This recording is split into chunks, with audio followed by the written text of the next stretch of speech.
제목이 꿈으로 열리는 감동. 감동은 본질에서 피어나는 것이에요. 현상은 자극이 될 뿐이죠. 감동이 피어나지 않아요. 생명이 피어난다는 것은 굉장히 높은 의식, 높은 수준이 우리 안에서 피어나는 것인데, 이 높은 수준이라고 하는 것은 세상 차원에서 보는 그런 수준이 아닙니다. 이게 굉장히 본질적인 얘기입니다. 예수님께서 그 니고데모를 만나자마자 첫 마디가 그거였어요. 진실로 진실로 내게 이르노니. 이 요한복음에서 이 말은 이제 예수님이 굉장히 중요하게 하신 말씀이다. 요한복음 기록에서는 그런 뜻이에요. 사람이 거듭나지 아니하면 하나님 나라를 볼 수 없느니라. 그러니까 거듭나지 않으면 현상계밖에 안 보여요. 본질계는 설명을 들으면 이해가 되죠. 그렇지만 이해가 아무리 되어도 실제가 아니어서 살 수가 없어요. 그래서 종교 생활밖에는 못해요. 니고데모가 밤에 찾아올 정도면은 굉장히 귀한 마음이에요. 그래도 종교 생활밖에는 못해요. 하나님 나라를 살 수 없어요. 하나님 나라를 살 수 없다는 말은 하나님이 창조하신 나가 얼마나 아름답고 복되며 가치 있는지를 알 수 없고 살 수 없어요. 하나님이 나를 이 세상에 보냈는데 이게 얼마나 위대한 부르심인지, 하나님의 생명을 가지고 이 현상 세계에서 얼마나 멋지게 살 수 있는지, 그런 것을 전혀 알 수 없고 살 수 없어요. 그래서 기껏 하는 것이 종교 생활이에요. 니고데모는 훌륭한 종교인이었죠. 훌륭한 종교인도 종교인, 훌륭하지 못한 종교인도 종교인. 종교는 하나님을 대적하는 사람들이에요. 오늘 본문은 15절 16절이 화 있을진저 여호와를 속이며 누가 우리를 보랴, 누가 우리를 알랴, 이렇게 시작합니다. 종교인이죠. 하나님을 속이고 사람 앞에 거짓으로, 뭐 나쁘다는 뜻이 아니에요. 현상 세계에 사는 방법이 그것이니까. 그렇게 거짓으로 살면서 그 거짓에 대해서 얼굴도 붉어지지 않는 사람들. 너희의 패역이 심하다. 이 너희는 1절에서 8절까지는 거짓 절기, 거짓 예배.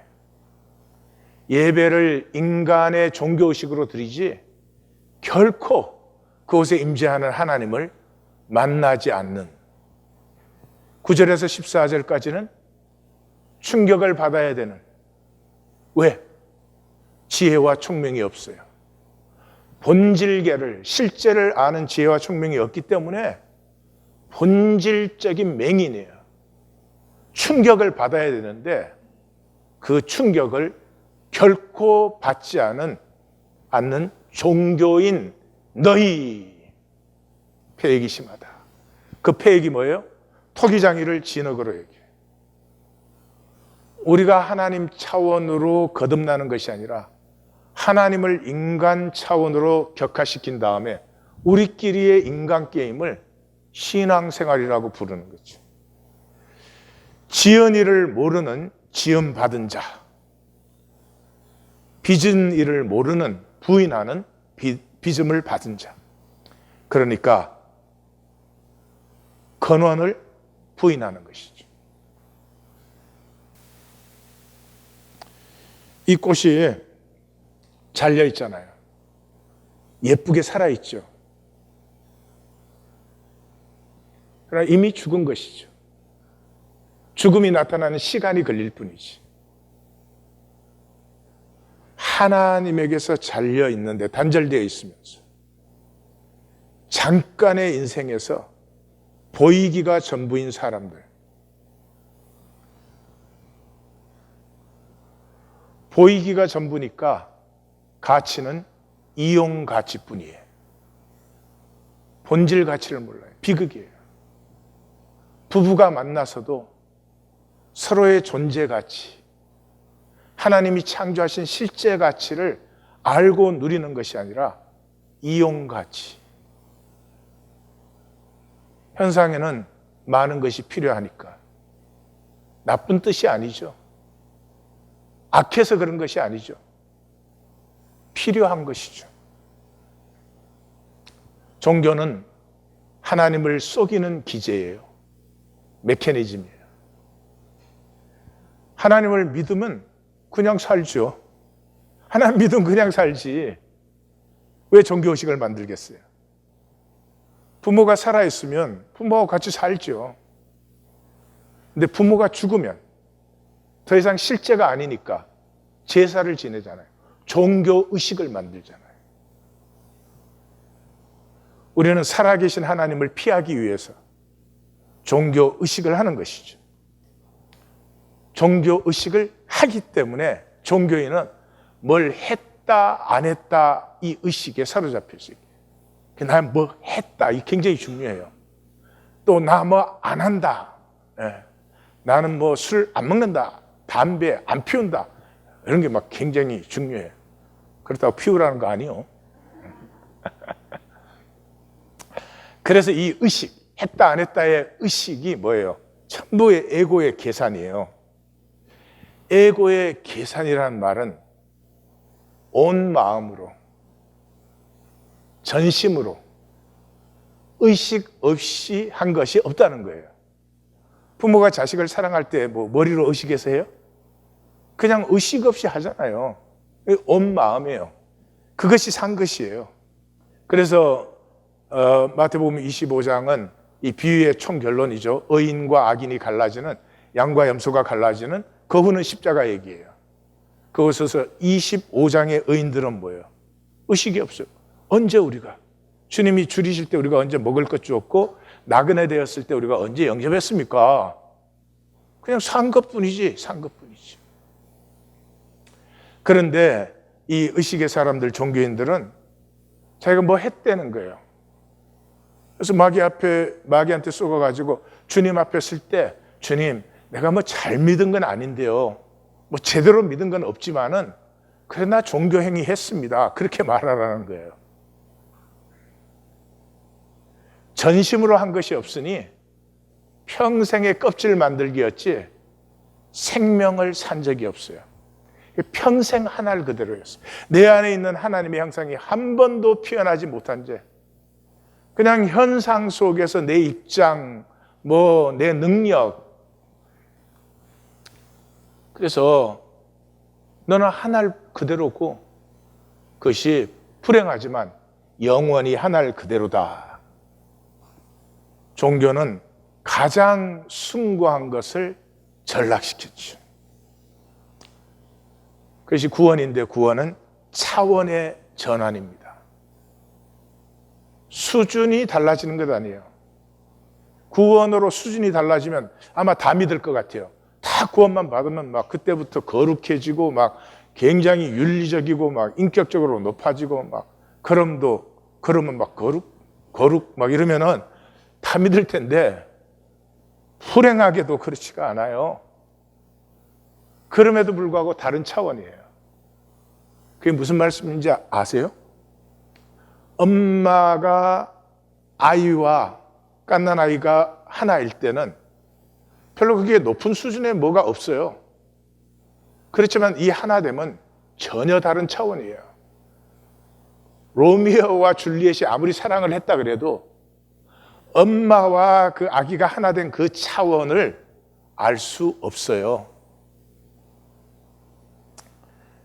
아무리 이해해도 실제가 되지 않아요. 예를 들면 행복하면 생기가 올라가고 악기가 내려갑니다. 행복한 사람은 삶이 복되어지기 시작해요. 생명 파동이 강해지기 시작하고 행복하면 가정도 왠지 조화가 일어나고 삶에도 조화가 일어나고 물질도 막 욕심부리고 억지로 그렇게 되는 거 아니에요. 그냥 그냥 시냇가에 심은 나무처럼 그렇게 풍성해져 가는 것이에요. 막 무슨 먹고 사는 것이 무슨 전쟁이나 되는 것처럼 그런 것이 아니에요. 그거 다 이해할 수 있어요. 그런다고 행복할 수 있어요? 아니에요. 안 돼요. 뇌는 행복할 수가 없어요. 왜냐면 뇌는 끝없는 불안과 계산이거든요. 그러니까 내가 잊혀질 때가 행복할 때예요. 그게 무아가 되는 것이죠. 그런데 이 내가 잊혀지냐 이 말이에요. 예? 가족 관계조차도 계산이 돌아가는데, 그래서 현상과 뇌와 에고 이거 다 같은 말이에요. 같은 단어예요. 같은 실제예요. 살수록 거짓만 강화되어요. 껍질만 두꺼워져 가는 것이죠. 그냥 내가 만든 나를 보이기에 중독이 돼서 막 사람들 앞에 내가 조금이라도 멋있게 능력 있게 보이고 싶죠. 그게 나쁜 게 아니잖아요. 좋은 것이죠. 인정받고 존경받고 대접받으면 좋은 것이에요. 그럼에도 불구하고 그것은 월드컵에서 한번 이기는 것처럼 한 번 이겼다고 영원히 이기는 것도 아니고 그런 거 아니겠어요? 그때 즐길 뿐이지 그것이 나 아니거든요. 근데 그게 전부 나로 그냥 이게 중독도 보통 중독이 아니에요. 이 거짓이 언제까지? 죽음에까지 쏟아요. 죽음에까지. 우리가 죽으면 제일 먼저 썩는 부분이 뇌예요. 뇌는 5분 안에 썩기 시작을 합니다.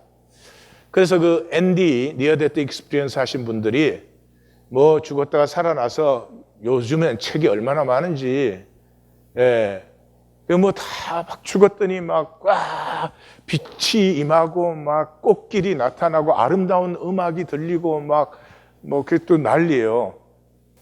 살아서 고생이지 죽기만 하면은 좋은 일이 굉장히 일어나는 것처럼 또 그러고들 있어요.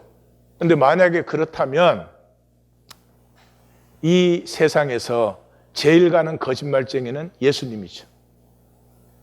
예수님은 죽음 후에는 반드시 나님이 있다. 나와 하나 된 사람이 있을 것이며 단절 그대로 바깥 어두운 데서 영원히 슬피 울며 이를 갈 사람이 있다 그랬으니까 예수님보다 더한 거짓말쟁이는 없잖아요. 그럴까요? 앤디는 죽은 게 아니에요. 죽은 사람은 다시 살아나지 못해요. 죽음에 가까이 갔었죠. 그러다 살아난 사람들이 수도 없이 많아요. 죽었던 건 아니에요. 죽었으면 못 살아나요. 죽었다가 살아나는 것은 예수님과 예수님의 접붙은 자들의 부활밖에 없어요. 그래서 그러면 앤디의 그건 다 뭐냐? 하나님이 이제 하나님의 생명 원리 중에 하나예요. 고통이나 아픔이 임할 때는 우리 스스로 다 치유할 수 있게 그렇게 만들었어요. 그 중에 이제 중요한 것이 4가지인데 호르몬 중에서 엔돌핀이 있어요. 이건 몰핀의 200배예요. 수술하고 굉장히 아플 때 몰핀 맞잖아요. 근데 몰핀의 200배예요. 그러니까 이 엔돌핀이 풍성하게 나오면 암세포가 다 죽어요. 스트레스가 완전히 해소돼요. 그 다음에 이제 세로토닌이라는 게 있어요. 이 세로토닌은 사람이 릴렉스되고 안식하고 감사할 때 나오는 것인데 세로토닌이 나오는 사람은 잠을 잘 자요. 하나님은 사랑하는 자에게 잠을 주시나니. 그리고 호르몬 분비가 활성하고 왕성하기 때문에 우울증 이런 게 발도 못 붙여요. 우울증 있으면 다 치유되죠. 그 다음에 이제 도파민인데 도파민은 이게 사랑할 때 나오는 그 호르몬이라 그러죠. 그래서 도파민이 나오면 몸과 마음이 유연해지고 유전자가 우리 생명에는 이게 가장 기본인데 유전자가 활성화돼요. 그리고 우울증 같은 것은 깨끗이 사라져 버립니다. 그리고 혈액순환이 잘 되어서 도파민이 나오면 예뻐져요. 그래서 사랑을 하면 예뻐진다는 말이 그래서 그래요. 그 다음에 이제 다이돌핀이 있는데 이게 가장 강력한 거예요. 이거는 감동을 받을 때. 존재가 감동을 받을 때 나오는 것인데 아까 엔돌핀이 몰핀의 200배라 그랬잖아요. 이 다이돌핀은 엔돌핀의 4000배예요. 그러니까 뭐 암 덩어리였어도 만약에 이 다이돌핀이 풍성하게 나오면 그냥 깨끗이 치료가 되는 것이죠. 감동을 받을 때 나온다는 말은 기쁨으로 나를 나눌 때 내가 사라지는 무아지경으로 들어가는 것이, 내가 썩을 때가 이 생명의 가장 위기 때예요. 이 4개의 호르몬이 그냥 터져서 홍수로 나오는 거예요. 그때 잠깐 빛도 보고 음악도 듣지 계속 아니야. 조금 있으면 오케스트라 끝. 그런 말씀 듣지 마시고 예수님 말씀 들으세요. 하나님의 생명을 우리에게 주셨다. 십자가는 그 생명의 숭고함을 우리에게 보여준 것이에요. 예수님은 특별한 생명 가지셨고 우리는 보통 생명 받은 거 아니잖아요. 똑같은 하나님의 생명이에요. 그런데 인간이 받은 이 하나님의 생명이 숭고해질 때 얼마나 숭고해질 수 있느냐를 보인 게 십자가예요. 자기에게 죄가 없고 허물이 아무것도 없어도 남을 위해서 그 고통의 십자가를 자원함으로 질 수 있는 이런 숭고함은 인간 생명에 밖에 없다. 이게 십자가예요. 그걸 교리로만 배워갖고 십자가에서 예수님 죽어서 난 대신 살았다. 맨날 그 말 해봐야 아무 소용이 없어요. 예수님께서 피워내신 그 숭고함을 내 안에서도 피워낼 때 나와 예수님이 하나가 되신 것이죠. 종교는 항상 그 교리에서 끝나. 실제는 절대로 살지 않아요. 오늘 종교의 전락을 보십시오. 이 29장이 말하는 종교의 전락을 한번 보십시오. 얼마나 숭고한 것인데 치욕적 천박함으로 전락되어 있어요. 수치심이 상실되어졌고 모든 이해가 거꾸로 되어 있어요. 제가 생각나는 한 분이 있는데 그분만이 아니라 많은 분들이 그래요. 이분은 한국같이 교육열이 높은 사회에서 탑 1%의 교육을 받으신 분이에요. 성공했고, 그러니까 어펄 미들 클래스시고 수입이 뭐 상상이 안 될 정도로 높으시죠. 그런데 그분이 교회를 나오실 때 연보를 전혀 못 하세요. 그분만이 아니었습니다. 많은 사람들이 그래요.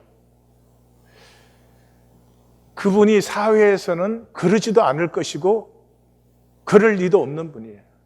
인격적으로 모자라는 것도 아니고 사람이 잘못된 것도 아니에요. 근데 이상하죠.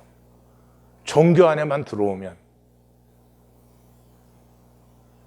전혀 인격적인 책임성을 못 느껴요. 또 이런 분들도 있어요. 교회를 나오면서 자신은 틀 것 하나도 희생을 안 해요. 그런데 자기가 어렵거나 문제 생기면 교회는 자기를 위해서, 목회자는 자기를 위해서, 성도들은 자기를 위해서 희생해 줘야 돼.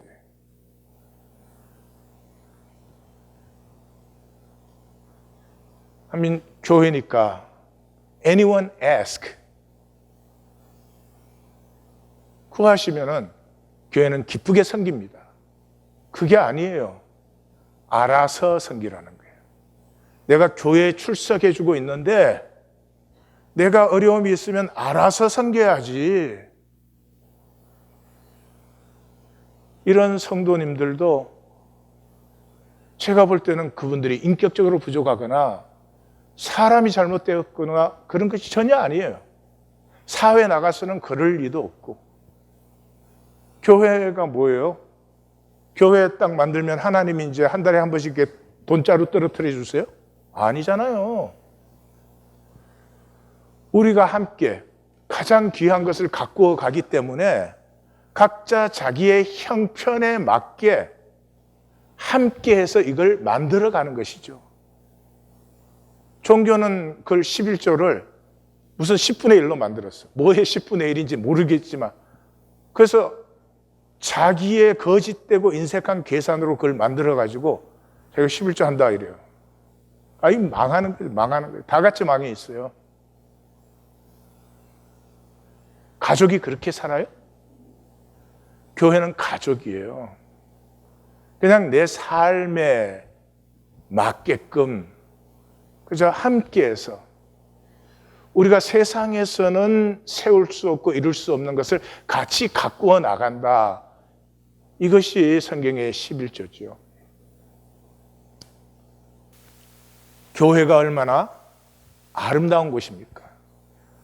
하나님의 말씀을 얼마나 이 숭고함을 가지고 있는 것인지. 골로새서는 대표적인 성경이죠.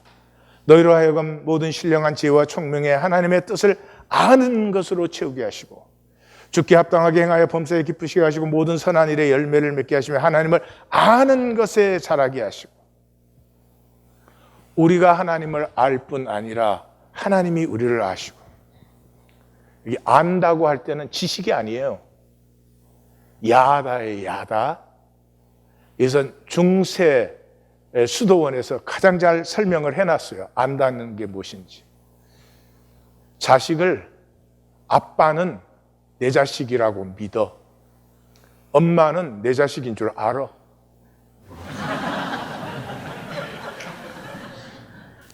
그의 영광의 힘을 따라 모든 능력으로 능하게 하시며. 여러분은 교회에 나오실 때 이것을 바라십니까? 그의 영광의 힘을 따라 모든 능력으로 능하게 하시고. 내가 하나님을 알고 하나님을 누리면서부터 내 삶의 중심이 딱 세워지고. 삶의 문제는 딱 하나의 중심에 힘이 없어요. 중심이 딱 세워지면서부터 모든 것이 합력하여 선을 이루는 이 동심원이 점점점 확장되어 가는 것이죠. 하나님을 알기 때문에 기도해요. 기도하는 사람은 하나님이 응답하시는 걸 알아요. 응답되지 않은 자리 역시 더 좋은 것으로 응답되는 것을 알아요. 그래서 뭐라고요? 먹고 마시는 것과 절기와 초하루나 안식일을 이유로 누구든지 너희를 비판하지 마라. 그러니까 사도 공동체는 뭐예요? 먹고 마시는 것은 정결례법, 절기나 초하루나 안식일은 안식일법. 주일 예배 드리고 3일 예배 드리고 금요 기도에 모이고 그렇게 안 했어요. 하나님을 믿으면 하나님을 그냥 사는 거예요. 이건 혼자서는 결코 있을 수가 없어요. 그런데 현상 세계에서는 육체를 입고 있는 동안은 제한적이기 때문에 하나님을 믿는 사람들이 하나님으로 살 수 있는 최선의 길이 두세 가정이에요. 그 정도 서클에서는 가슴이 통하는 것을 지킬 수 있고 하나 될 수 없는 현상 세계에서 하나됨을 맛보고 누릴 수 있고 그런 것이죠. 이게 어마어마한 능력이에요. 예수님이 돌아가시고 30년 이내에 로마 전역에 이 복음이 번졌어요. 그러나 종교화가 되고 나서는 자리싸움, 힘싸움, 믿음은 하나님의 살아계심을 아는 것이에요. 하나님의 살아계심을 아는 것이에요. 시편 139편 기자가 가장 잘 얘기해줘요. 주께서 내가 안고 일어섬을 아시고 멀리서도 나의 생각을 밝히 아시오며 나의 모든 길과 는 것을 살펴보셨으므로 나의 모든 행위를 익히 아시오니 여호와여 내 말을 알지 못하는 것이 하나도 없습니다. 믿는다는 말은 종교의 교리를 믿거나 동의하거나 그런 것과 아무 상관이 없어요. 하나님의 살아계심. 내 생각을 하나님이 아세요. 내 말을 하나님이 아세요. 내 행위를 하나님이 무엇보다도 누가 보랴 누가 알랴 하는 내 머리의 계산을 하나님은 정확하게 알고 계세요. 그런데 내가 뭘 하는 게 아니에요. 하나님이 내 생각을 아신다는 것 뿐인데 내가 새로워져요. 내가 거짓에서 자유하고 내 중심의 진실이 담대해지고 강해지기 시작해요. 이거 세속적으로 표현하면 끌어당김의 원리가 강해지는 거예요. 중심에 거짓을 두고 별짓을 다해야 할수록 더 가난해지고 더 초라해지고 삶은 더 힘들어지고 그럴 밖에 없어요. 하나님의 형상의 생명을 가진 사람이 중심이 진실하기 시작하면, 다시 말해서 진실하면 누구 눈치 볼 것도 없고 담대해지는 거예요. 담대해지기 시작하면 내 삶에 필요한 것들은 끌려오도록 그렇게 하나님이 창조하셨다는 것이에요. 자, 그러면 이제 17절에서 21절로 들어가요. 여기 17절이 시작하는 것은 미즈알 메엣 그렇게 시작해요. very soon. 예. very soon. 숲은 기름진 밭이 되고 기름진 밭은 숲이 되고, 숲도 좋은 것이고 기름진 밭도 좋은 것이에요. 여기 뭐 말하는 거예요? 하나님의 반전이 일어난다는 거예요. 하나님의 어떤 반전이 일어나요? 못 듣는 이가 하나님의 말씀을 듣고 맹인이 어둠에서 봐요. 그러니까 이건 현상적인 들음도 현상적인 봄이 아니고 본질계가 열린다는 거예요. 실제계가 현현된다는 거죠. 실제계가 현현되면 현상은, 거짓은 소멸돼요. 그래서 반전이 일어나는데 현상의 화상성과 실제와의 만남이 여기 이루어집니다. 이때 굉장히 아파요. 거짓으로 살던 내 삶이 실제를 만나면 아파요. 그러나 이 아픔은 굉장한 복이에요. 그러니까 제 아내가 한번 이제 얼마나 우리의 가족과 결혼 생활에서 자기가 소외되어 있는지, 나는 뭐 하여튼 뭘 해보겠다고 난리를 치고 다니니까 그 얘기를 했을 때 굉장히 가슴이 아팠어요. 제 일생에 아팠던 순간들이 많은데 그 중에 선명한 기억의 한 부분이죠. 굉장히 아팠습니다. 그러나 그 아픔이 우리 부부 관계와 우리 가족을 새롭게 했죠. 종교는 아프지 않으려고 우리가 만든 방어장치예요. 그런데 아프지 않으면 영적 문둥이에요. 다시 말씀드려요. 이사야 29장까지의 말씀들이 얼마나 아픈 말씀이었습니까? 그런데 그거 다 머리로 처리해서 아프지 않고 지나가요. 좋은 것이 아니며 복된 것이 아닙니다. 영적 문둥이에요. 후회하게 됩니다. 왜? 겸손한 자, 가난한 자는 기쁨이 더하고 즐거워해요. 근데 강포하고 오만하고 죄악을 도모했던 자들은 소멸되고 끊어져요. 그러므로 내 힘과 능력으로 나는 나를 잘 보호했다, 나는 끄떡없다 하는 자들이 불행한 자들이고 저주된 자들이에요. 이 반전은 왜요? 여호와께서 일으키는 반전이에요. 이스라엘의 거룩한 이가 일으키는 반전이에요. 이 기쁨과 즐거움은 그냥 현상의 어떤 것이 만족된, 조건이 만족된 그런 것이 아니라 이 단절된 꽃이 다시 뿌리에 접붙은 것입니다. 그러므로 피어나는 기쁨과 즐거움인 것입니다. 하나됨의 열매입니다. 하나됨을 알지 못하는, 단절로 살았던, 그러니 단절이 되어 있으면 어떻게 해요? 내 이익부터 챙겨야 되잖아요. 그 차원밖에 몰랐던 내가 하나됨의 차원을 알기 시작한 거예요. 여전히 나의 이익을 챙겨야 됩니다. 여전히 육체를 가지고 사는 동안은 계산 안 하시면 큰일 나요. 그러나 이제는 내가 계산한 내 이익보다 더 복되고 더 가치 있는 것이 나에게 열리기 시작했고 나는 그것을 누리는 차원으로 들어간 것이죠. 현상에는 행복이 없어요. 현상에는 행복이 없어요. 상황의 변화뿐이에요. 병이 있는 사람은 병 낫기를 원하고 병 나으면 참 기뻐요. 근데 병 나으면 그때부터 행복할까요? 아니요. 그러면 병 없는 사람 다 행복하지. 병이 나으면 병이 나은 새로운 상황 속에 내가 또 들어갔을 뿐이에요. 문제가 있을 때는 문제가 해결되기를 원하지만 아셔야 돼요. 문제가 해결되면 문제가 해결된 새로운 상황 속에 들어가는 것이지 현상에서 행복은 없어요. 욕망은 바닷물 마시기예요. 채워질수록 더 많이 욕망하게끔 되어 있어요. 그걸 어떻게 하겠어요?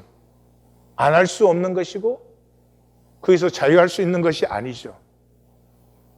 그러나 성경이 말하는 것은 그 욕망의 차원보다 더 아름답고 귀하고 풍성한 차원이 있다는 것이, 그 욕망의 차원이 이 아름다운 차원의 품음을 받으면서 욕망까지도 아름다워지는 whole, 이 세상은 부분적이지만 하나님의 은혜가 임하면 holistic, 존재 전체가 부족하고 연약하고 아직도 죄와 악에서 자유하지 못함에도 불구하고 내 존재 자체가 행복하고 내 존재 자체가 만족스럽고 기쁜, 다이돌핀이 풍풍 나오는 그런 하나님의 은혜의 차원에 들어가시기를 우리 주님의 이름으로 축원합니다. 네.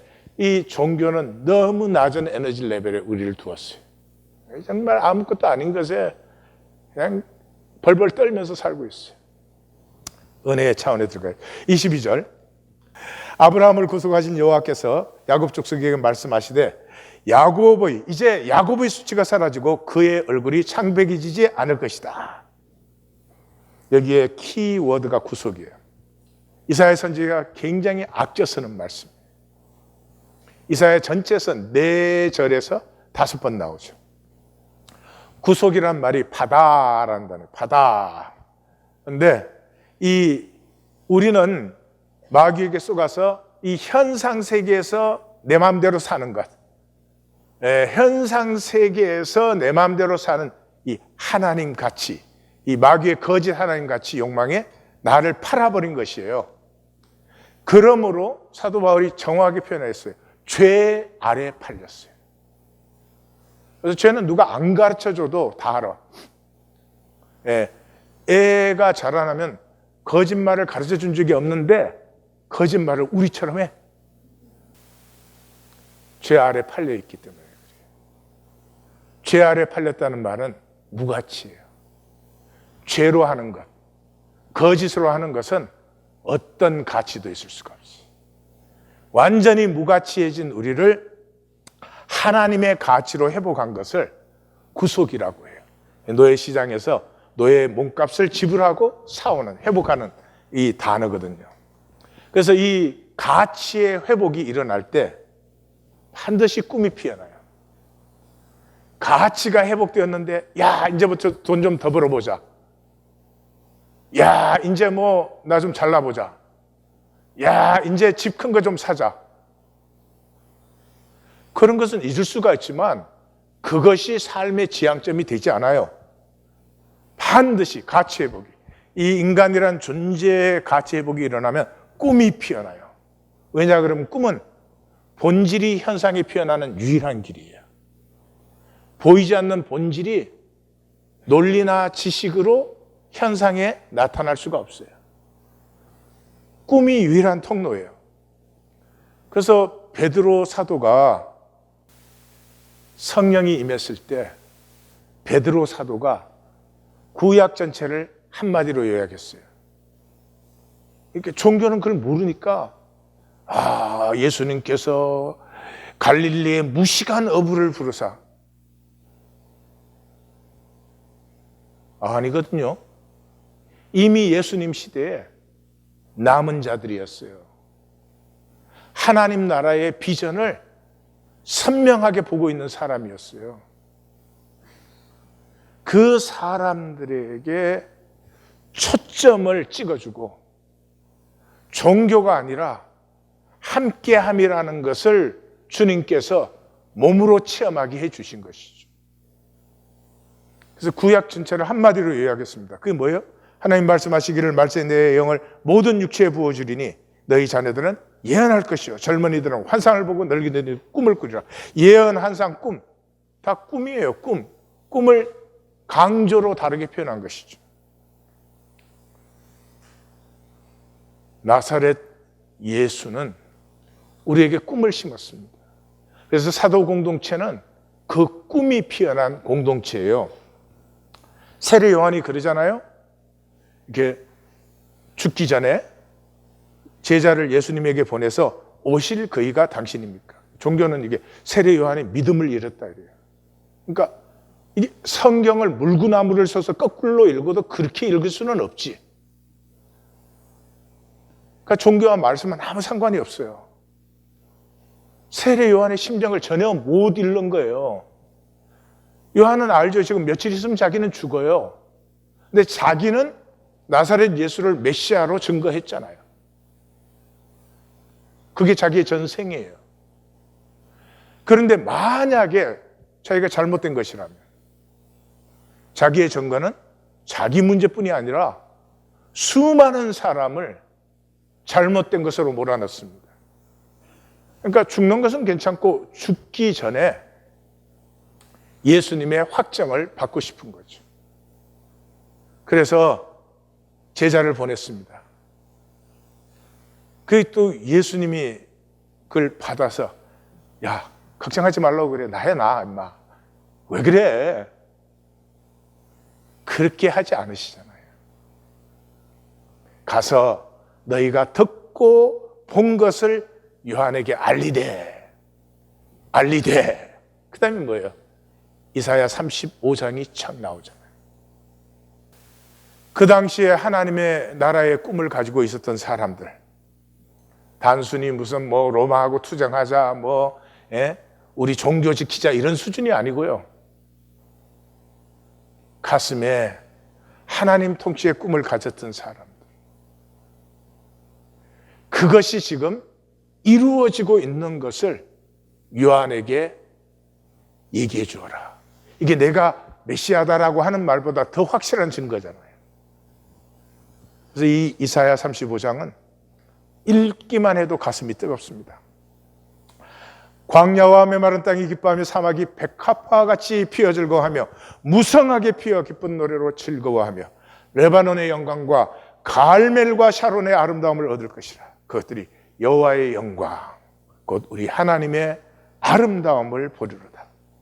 너희는 약한 손을 강하게 하며 떨리는 무릎을 굳세게 하며 겁내는 자들에게 이르기를 굳세어라 두려워하지 말라.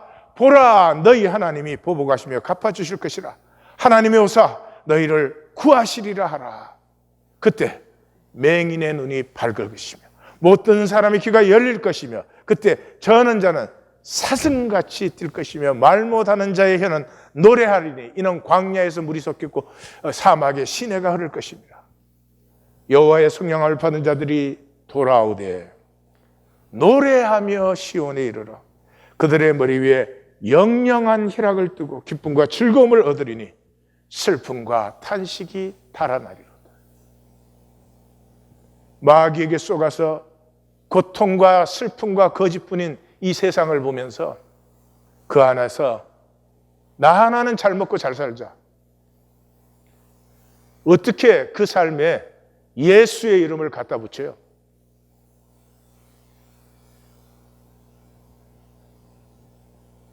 이 거짓에서 눈뜸이 일어나고 이 억눌림에서 일어나 찬송하며 걷고 뛸이 일어나서 더 이상 거짓이 이 세상을 다스리는 것이 아니라 하나님의 말씀과 은혜 속에서 모두가 영영한 희락과 기쁨의 관을 쓰고 즐거워하는 그날을 바라보는 것이 하나님의 형상을 가진 인간이라면 그게 당연한 것이지. 이 숭고함을 회복하는 길이 꿈입니다. 꿈은 본질이 현상이 성립되는 유일한 길이에요. 바라봄이 생겨요. absorbed. 드디어 몰입이 되기 시작해요. 강아지가 보름달 바라보는 거 보신 적 있으세요?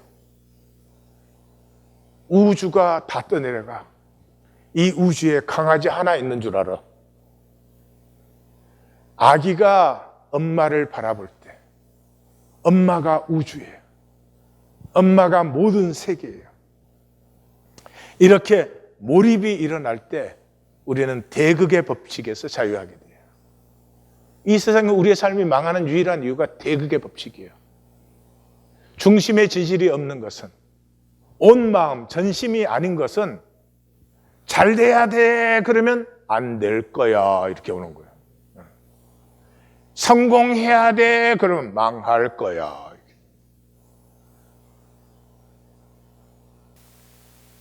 머리. 가슴이 열리면 그것이 없어요. 잘 되어야 돼 그러면 그것뿐이에요. 못 되든 어찌되든 나머지는 하나님의 것이고 내가 향하는 향함 자체예요. 그래서 꿈이 없는 사람은 항상 상황에 놓여요. 계속 계산하고 머리를 돌리는데 똑똑한 멍충이. 그 모든 계산으로 자기가 자기를 가난하게 하고 메마르게 하고 자식도 그렇게 만들고 온 세상에 마귀의 뜻이 이루어지도록 하죠. 꿈이 피어나면서부터 에고의 대립성과 전투성이 품음을 받아요. 그럼 에고는 개선해야 되는 거예요. 에고는 이익을 지켜야 되는 거예요. 그거 없이 어떻게 살아요? 에고의 잘못이 아니에요. 그 에고에게 생명의 조화가 일어나요. 꿈을 꾸면서부터 더 큰 가치, 더 위대한 세계가 열리면서부터 그 에고가 품음을 받아서 에고의 계산은 필수며 에고까지도 아름다워지는 그런 삶의 전환이 일어나죠. 피하고 유리하고 지키던 삶에서 다하여가 나타나기 시작해요. 나의 싸울 선한 싸움과 내가 달려갈 길과 내가 지킬 믿음이 내 앞에 나타나기 시작하면서부터 고난을 두려워해가지고 쩔쩔매는 삶이 아니라 고난 속에서 더욱더 아름답고 높아지는, 그래서 꿈을 품을 때 하나님의 가슴을 받는 것이에요. 이 티끌이 우주의 영광을 품는 은혜가 꿈이 피어나는 때예요. 그러니까 십자가의 죽음을 받는 것이죠. 십자가의 죽음을. 십자가의 죽음은 말씀드렸지만 인간 생명은 얼마나 숭고해질 수 있는 거예요. 얼마나 가치 있는 것일까. 내가 이렇게 천박한 배설물에 이게 다 드릴 일이 아니구나. 이 십자가의 숭고함을 받는 길은 온 마음밖에 없어요. 에고는 절대로 받아지지 않아요. 종교가 십자가를 살지 못하는 이유예요. 온 마음일 때, 전심일 때, 중심의 진실일 때 십자가는 그냥 내 가슴에 와서 닿아버려요. 닿아버려요. 여기서 아브라함과 야곱 족속이 나오는 이유는 그 당시 지금 우리가 계속 29장까지 봤지만 아니 다윗 시대도 옛날에 다윗 시대도 옛날. 그때는 그렇게 살았지만 지금은 안 돼 그러는 거죠. 그러니 뭐 아브라함과 야곱은 이건 말도 안 되는 얘기 지금. 근데 선지자는 아브라함과 야곱 족속에게 한 약속이 잊혀진 것도 아니고 없어진 것도 아니다. 꿈을 품으면서부터 천천히 흐르는 실로아의 물, 생명 흐름을 비로소 누리기 시작해요. 천천히는 속도가 아니에요. 영원이에요. 현상에서는 뭐가 빠르고 늦고가 있지만 천천히 흐르는 이건 우리의 표현이죠. 영원히 그게 열리기 시작하는 거죠. 그래서 그 여자손은 내 손의 역사를 볼 때 내 이름을 거룩하다 하고 야곱의 거룩한 일을 거룩하다 하고 이스라엘의 하나님을 경외할 것이라. 종교는 거룩한 하나님에게 경외심이 없어요. 13절에 선지자가 말했죠. 가슴에서 하나님을 멀리 둔다고. 하나님은 무소부재하니까 없을 수는 없어요. 그러니까 난 주일 지켰어. 나는 뭐 이런 거 했어. 그 다음에는 하나님은 저 멀리 두고 자기가 마음대로 하려고 종교를 하는 것이죠. 예레미야 선지자는 너희에게는 온 마음이 없어서 너희가 하나님을 섬기고 그 무수한 재물을 드렸지만 너희에게는 온 마음이 없었어. 그래서 하나님의 반전의 결론은 마음이 혼미하던 자들에게 총명이 회복되고 본질 세계를 보는 총명을 주시고 원망하던 자에게 우리는 원망하는 자가 배운다 그렇게 되어 있는데 여기 단어가 레케예요. 레케라고 하는 것은 실제가 만나진다 그런 뜻이에요. 그 원망하다는 말은 광야잖아요. 이스라엘 백성들이 10번 원망을 했거든요. 그 원망한 이유가 뭐예요? 무리바. 이게 광야 여정이 무리바로 시작해서 무리바로 끝나잖아요. 무리바가 뭐예요? 다투었다. 뭐 때문에 다투었냐? 하나님이 계시냐 안 계시냐. 임재하느냐 하지 않느냐 갖고 다투었다는 거죠. 근데 그 10번의 원망을 지나서 하나님은 항상 우리 가운데 계심을, 임재를 드디어 만나게 되었다는 것이죠. 그래서 하나님이 아브라함을 부르신 것도 꿈을 심으신 거잖아요. 13장에서 롯과 딱 갈라지자마자 롯의 세계와 아브라함의 세계가 갈라졌을 때 뭐라고 합니까? 동서남북을 바라보라. 너는 현상세계의 조건과 상황을 바라보는 것이 아니라 지금부터 내가 약속한 그 꿈을 바라보라. 15장에서 하나님이 아브라함과 드디어 언약을 맺으시죠. 언약을 맺을 때 뭐라고 해요? 하늘의 무별을 바라보라. 믿음은 초월적이에요. 차원이 전환돼요. 굉장히 숭고한 의식이 피어나고 내 삶과 존재 자체가 같이 있어지기 시작해요. 그런데 여기에서 지극히 숭고한 의식이다 할 때 수준 생각하시면 안 돼요. 차원이에요. 아까 말씀드렸죠.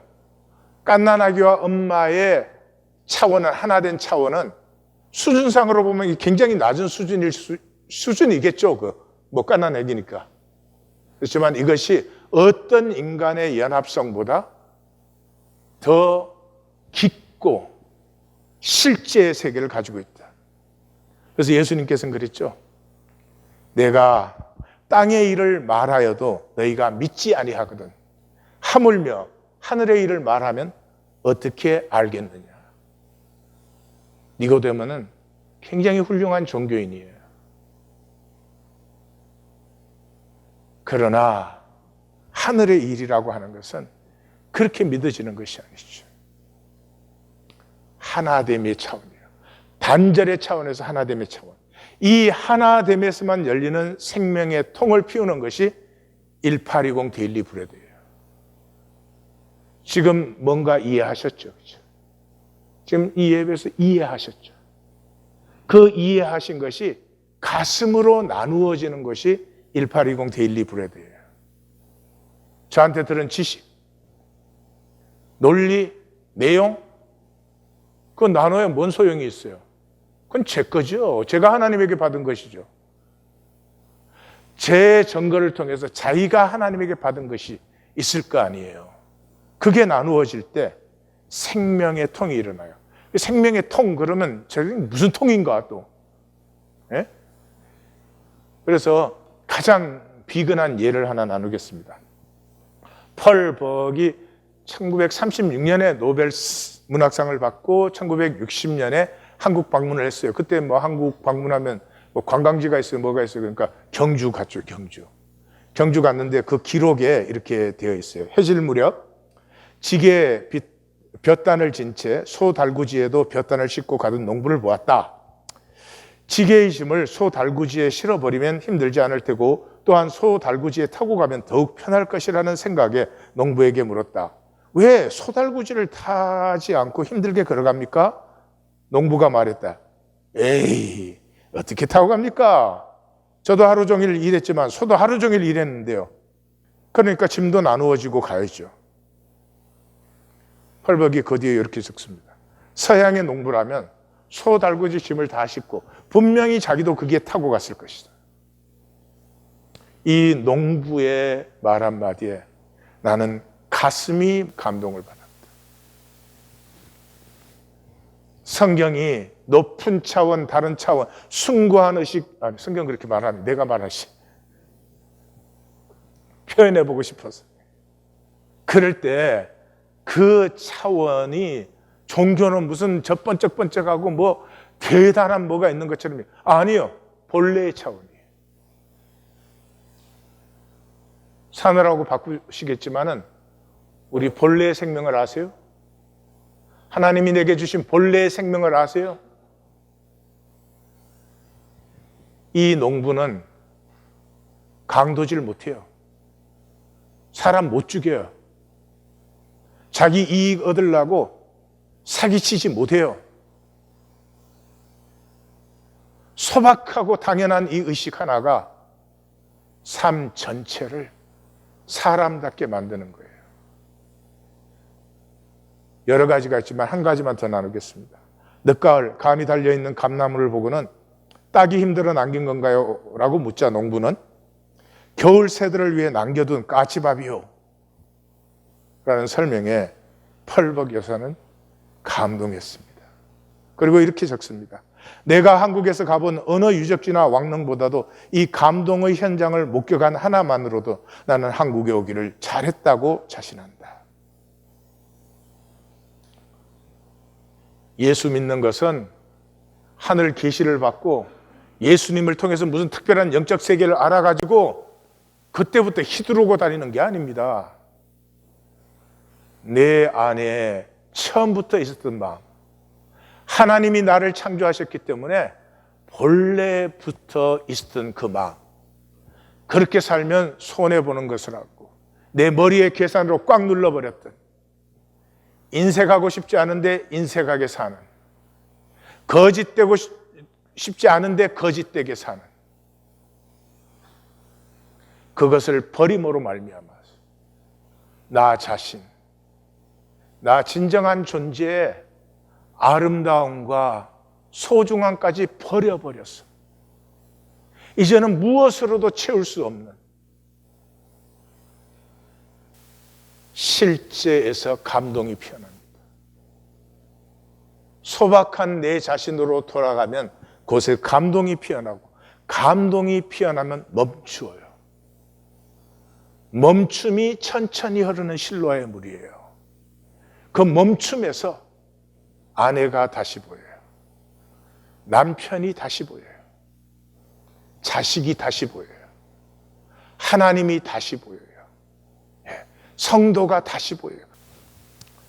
경외심이 해보여요. 경외심은 실제를 느끼는, 존재를 느끼는 마음이에요. 그게 사라진 인간은 인간일 수 없어요. 거짓의 문제가 뭐예요? 거짓은 감동을 소멸시켜버려요. 감동이 소멸된 심령은 사실은 아무리 아름답게 꾸며도 욕심밖에 없는 거죠. 스스로 자기 가치를 느낄 수가 없어요.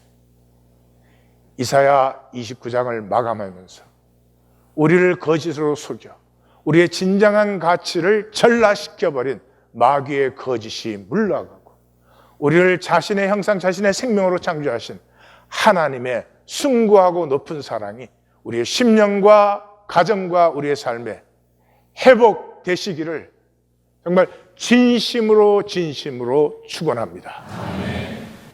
더 이상 우리 스스로 자신 속이지 말고 양심을 억누르지 마십시다. 기도하십시다. 간절히 기도하십시다.